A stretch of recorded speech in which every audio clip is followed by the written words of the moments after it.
ఈ విశ్వాసం యేసు ప్రభువే అన్నాడు, గొప్ప విశ్వాసం అని. కనాను స్త్రీ అని ఒక స్త్రీ ఉంది. ఆ కనాను స్త్రీ తన బిడ్డకు దురాత్మ బట్టి శోధిస్తూ ఉంటే యేసు ప్రభు ఆమె ఉన్న ఏరియాకు వచ్చాడు. ఆయన వెంటబడింది.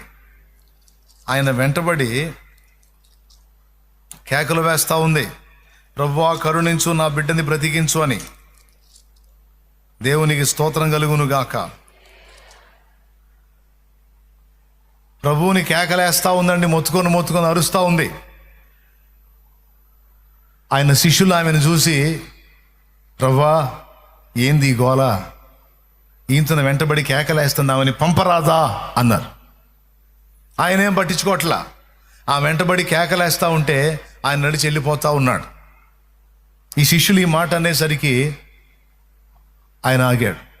ఆమె దగ్గరకు వచ్చింది, ప్రభువా నన్ను కరుణించు, నా బిడ్డల్ని కాపాడాయ, నా బిడ్డని స్వస్థపరచని అడిగింది. అప్పుడు ప్రభు అన్నాడు,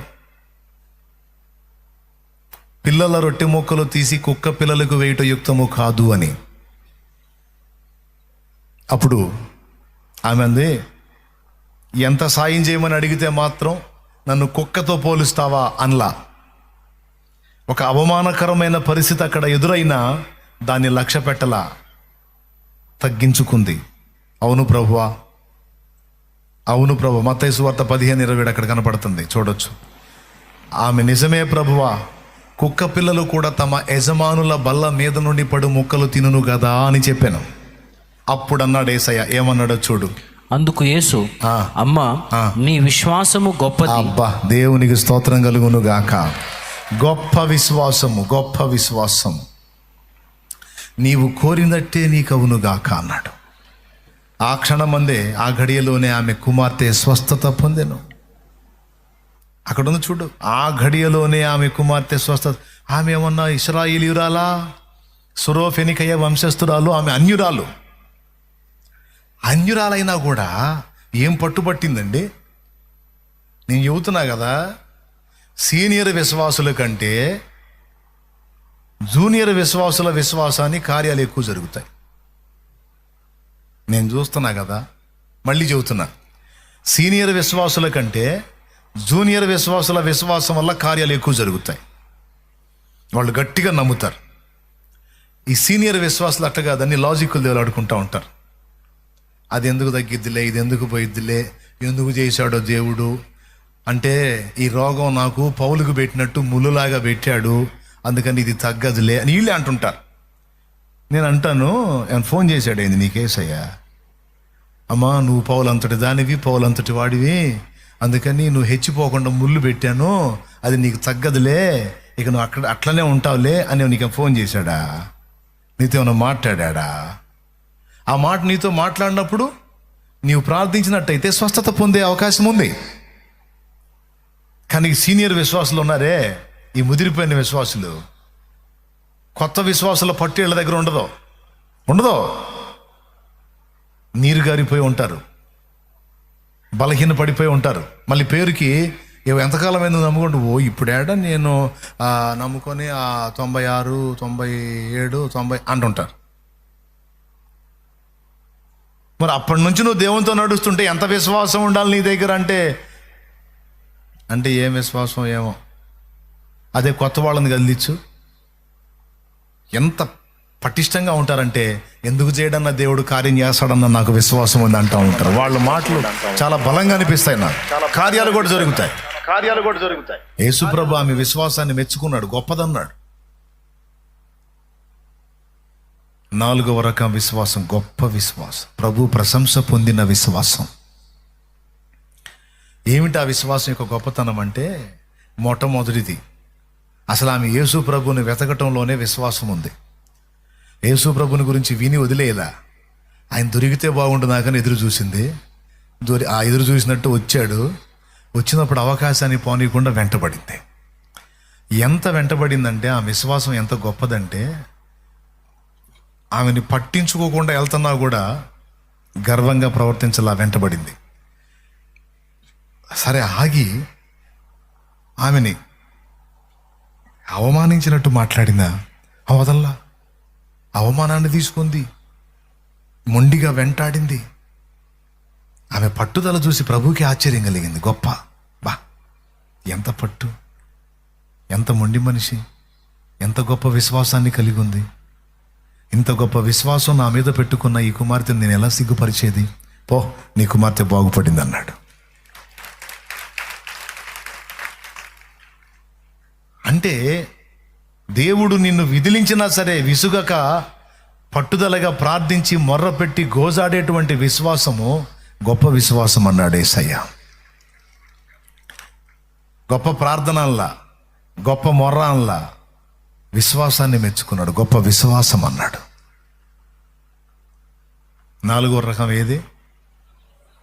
మరి నువ్వు ఏ టైపు విశ్వాసం కలిగి ఉన్నావు నేను చూసుకుంటావని చెప్తున్నావు. అన్నీ జస్ట్ చెక్ చేసుకొని బ్యాలెన్స్ చేసుకుంటావని. 5వ రకం విశ్వాసం ఉంది. ఇది ఆశ్చర్యపరిచిన విశ్వాసం. ఆశ్చర్యపరిచిన విశ్వాసం ఇవన్నీ మీకు తెలుసు. 5వ రకం విశ్వాసం, అది శతాధిపతి అనే అన్యుడి దగ్గర కనపడింది. ఇతను అన్యుడే.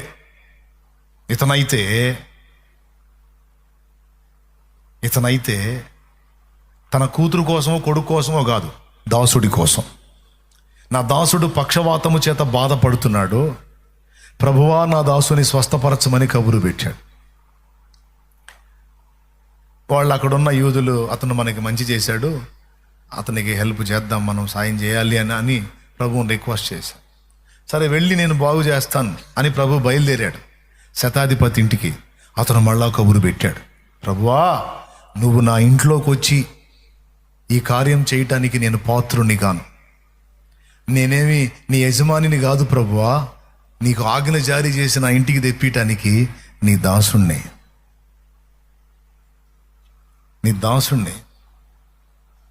మాట మాత్రము సెలవి అన్నాడు. దేవునికి స్తోత్రం కలుగును గాక. మాట మాత్రము సెలవి. కొంతమంది సేవకుల్ని ఎంత తేలిగ్గా ఆలోచిస్తారంటే, రాడా ఎందుకు రాడు? అమ్మాయి ఆసుపత్రిలో ఉంటే ఎందుకు రాడు?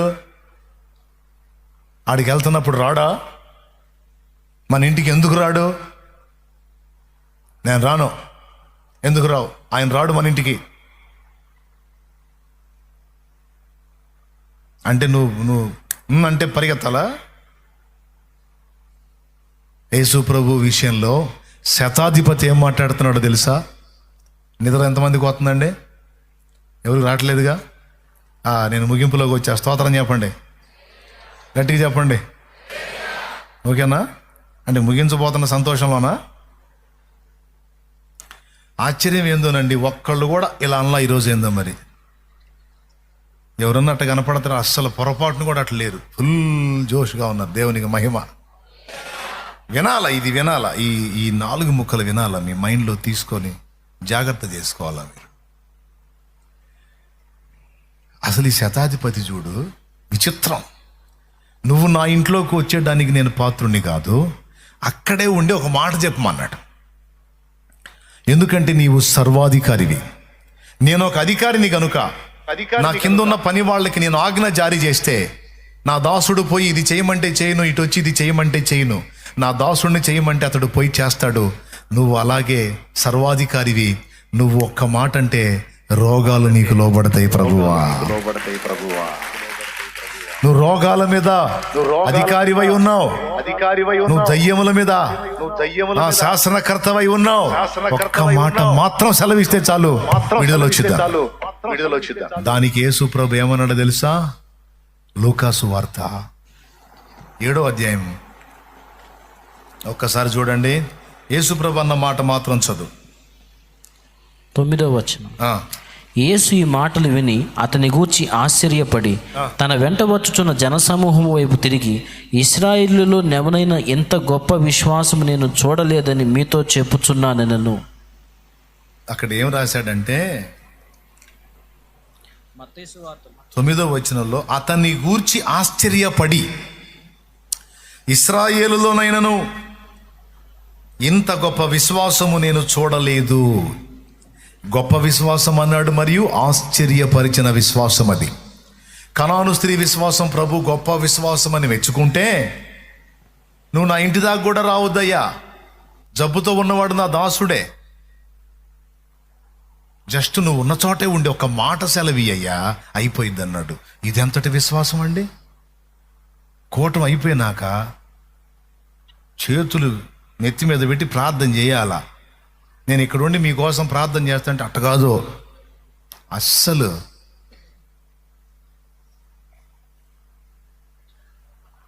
గొప్ప విశ్వాసం, ఆశ్చర్యపరిచిన విశ్వాసం.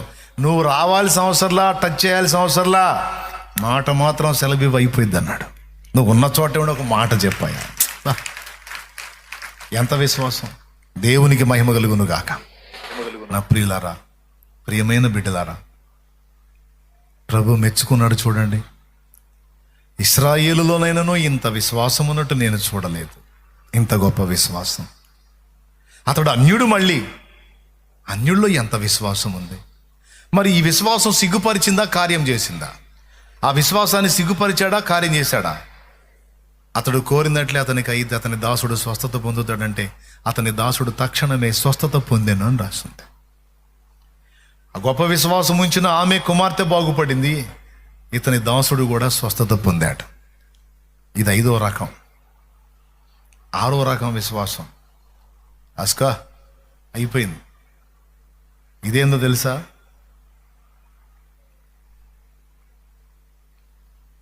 అది గొప్ప విశ్వాసం, ఇది ఆశ్చర్యపరిచిన విశ్వాసం. ఈ విశ్వాసం ఆయన ప్రభావాన్ని లాక్కున్న విశ్వాసం, ప్రభావాన్ని లాగిన విశ్వాసం. ఈ విశ్వాసం ఇది రక్తస్రావం గల స్త్రీ స్టోరీలో జరిగింది. ఇప్పుడు అందరూ యేసు ప్రభు వారిని ముట్టి బాగు చేయాలని కోరుకుంటారు. అవునా కాదా? అందరూ సేవకుడు వారిని ముట్టి బాగు చేయాలని కోరుకుంటారు, వారిని ముట్టి ప్రార్థన చేయాలని కోరుకుంటారు. ఏం అట్లా కాదు, ఏం రివర్సు. అందరూ ప్రభువు ముట్టాలని కోరుకుంటారు, కానీ రక్తస్రావం గల స్త్రీ, ఈమెకి క్యాన్సర్ అనుకోండి, 12 ఏళ్ళు రక్తస్రావం అంటే క్యాన్సర్ పేషెంట్. ఇప్పటి లెక్కలో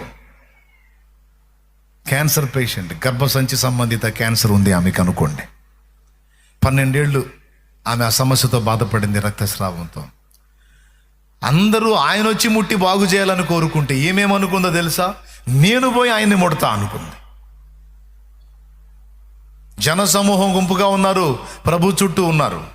ఆ గుంపులోకి పోయింది, సైలెంట్గా పోయి ఆయన వస్త్రపు చెంగును మాత్రం ముట్టింది. 12 ఏళ్ల జబ్బు, 12 ఏళ్ల జబ్బు క్షణములోనే బ్రేక్. ఈ విశ్వాసాన్ని ఏమందాం? ఆయన వచ్చి ముట్టడం కాదు, నేనే పోయి ఆయన ముట్టుకుంటా. తర్వాత ఇంకెవరన్నా చేశారా అట్లా? అంతకు ముందు కానీ ఆ తర్వాత కానీ ఎవరైనా చేశారా? లేదు కదా. తర్వాత కొంతమంది రోగులు ఆయన వస్త్రములు మాత్రం ముట్టనిమ్మని వేడుకున్నారు. ఇది తర్వాత ముట్టనిచ్చాడు, బాగుపడ్డారు. ప్రియులారా, ఆ తర్వాత యేసు ప్రభు ఒక మాట అన్నాడు. ఆమె ఎప్పుడైతే జన సమూహంలోకి వచ్చి గుట్టుగా వచ్చి యేసయ్య వస్త్రపు చెంగు ముట్టిందో, ఆ 12 ఏళ్ల క్యాన్సర్ ఆగిపోయింది. ఆమెకు అర్థమైపోయింది తన సమస్య బ్రేక్ అయిపోయిందని. సైలెంట్గా వెనక్కి వచ్చింది, చెప్పలా, సైలెంట్గా వెనక్కి వచ్చింది. ప్రభు ఆగాడు. చకాచకా నడుచుకుంటూ వెళ్ళేవాడు. ఆమె ఎప్పుడైతే ముట్టిందో, ఆమెకు స్వస్థత వచ్చిందో ఆగాడు. ఆగి నన్ను ముట్టింది ఎవరు అన్నాడు. వెంటనే యేసు తనలో నుండి ప్రభావము బయలు వెళ్ళనని తనలో తాను గ్రహించి జన సమూహం వైపు తిరిగి నా వస్త్రములు ముట్టినది ఎవరని అడుగగా ఆయన శిష్యులు, జన సమూహము నీ మీద పడుచుండట చూచుచున్నావే, నన్ను ముట్టినది ఎవడని అడుగుచున్నావా అన్నది. ఇంతమంది నీ మీద పడతా ఉంటే ఇంక నిన్ను ముట్టేది ఏంది నాయన, అందరు నీ మీదే పడుతుంటే. అప్పుడు ప్రభు చెప్పిన సమాధానం ఏంటంటే, మీరందరూ ముట్టింది కాదు, ఒక పర్సన్ ఉన్నారు, వారు నన్ను వేరే కోణంలో ముట్టారు, నా దగ్గర నుంచి ప్రభావము లాగేసుకున్నారు, ప్రభావం పొందుకున్నారు.